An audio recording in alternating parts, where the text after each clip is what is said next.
start with team news first of all for tomorrow. As regards the team or the squad? Squad and team, if you want to tell me the team. I won't tell you the team now. I haven't told the players, so I'll wait till that. Just before the game, I'll tell you. No Injury news, can you just confirm? Well, we know Richard's out for 3 months, and Nedham has probably 3 weeks. And the good news is obviously that Charlie isn't as injured as we thought. Is there any chance, any percentage chance that Charlie can feature tomorrow? No. None at all. Okay. With those defensive problems, how important has Rio Ferdinand suddenly come to your plans? Well, to be fair, all along Rio, in or out of the team, has trained well and showed his professionalism. So tomorrow he's going to be huge for us. It was a difficult defeat on Saturday, the manner of it especially. Has it been difficult to pick the players up since then? Not really. I mean, the players know that there's a lot in there, and they've worked very, very hard. And like I said, obviously a few nerves at the beginning of the game at the weekend. We rode our luck a little bit. Southampton could have been ahead, but having said that, we got back into the game, and I think the players have got a lot to hold on to from Saturday. You touched on it on Saturday with regard to the managerial situation. Do you think tomorrow will be your last game in charge?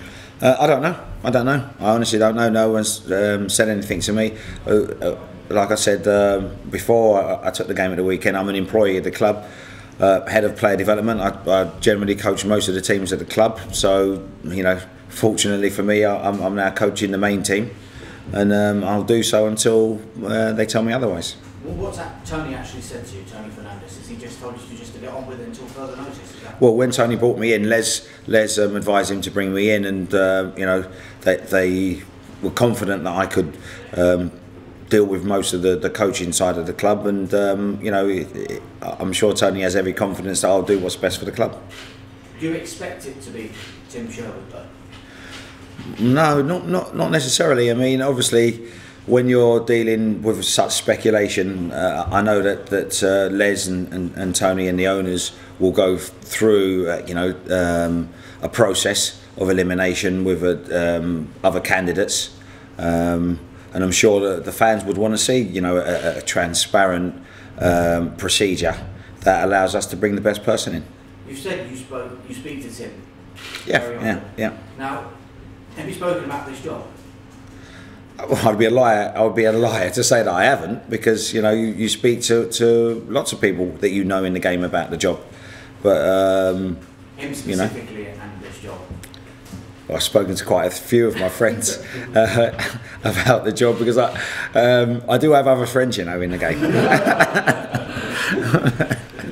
There has been a lot of talk about Tim, as you know, but do you want the job?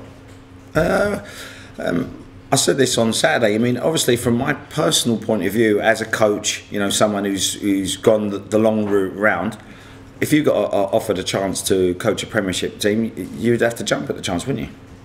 That's a yes then.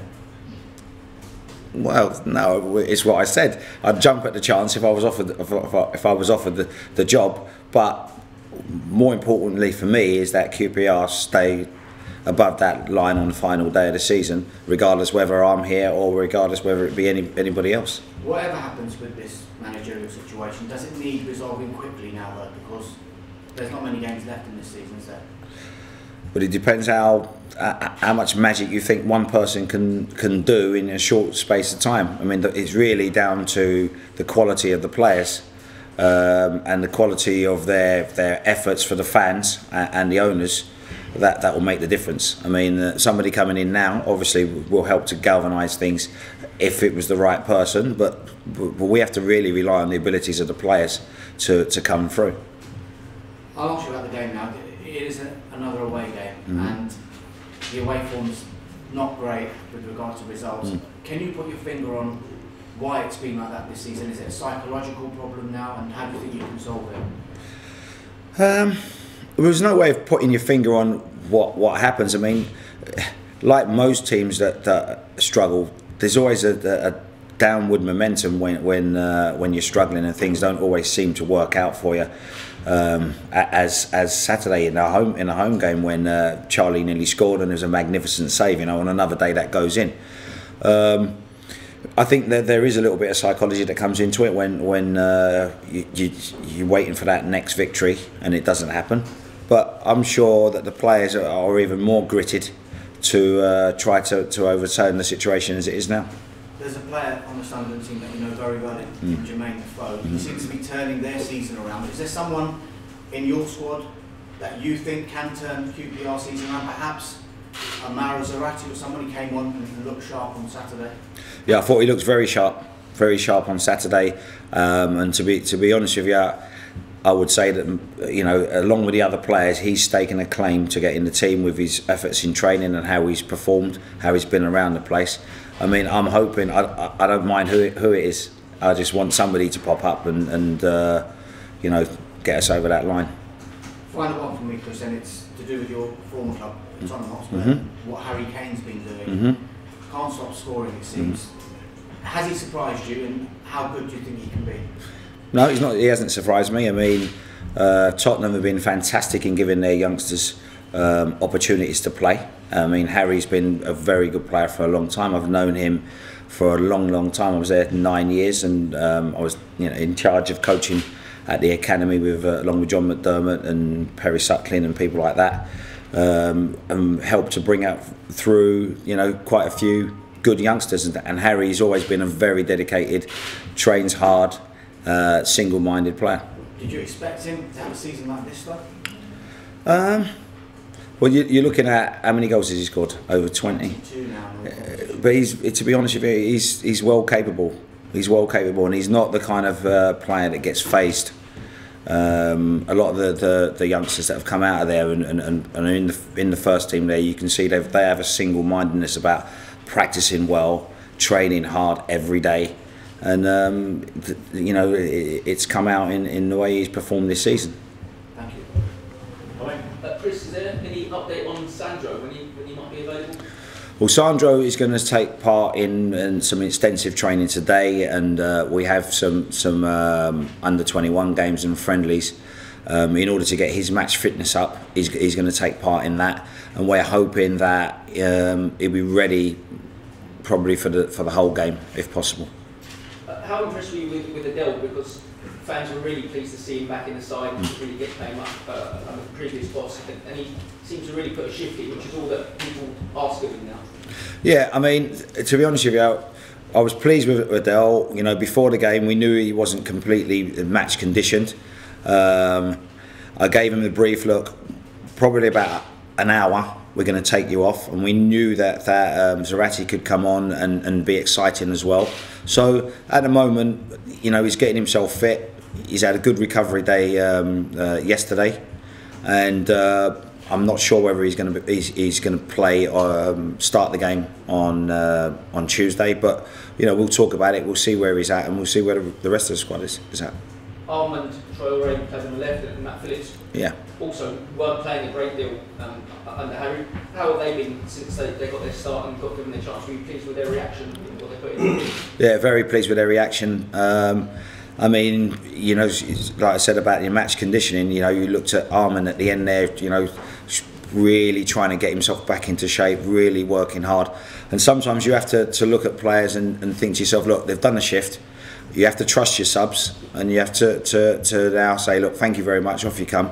And the sub comes on, and you hope that he can cause the same sort of reaction as the others.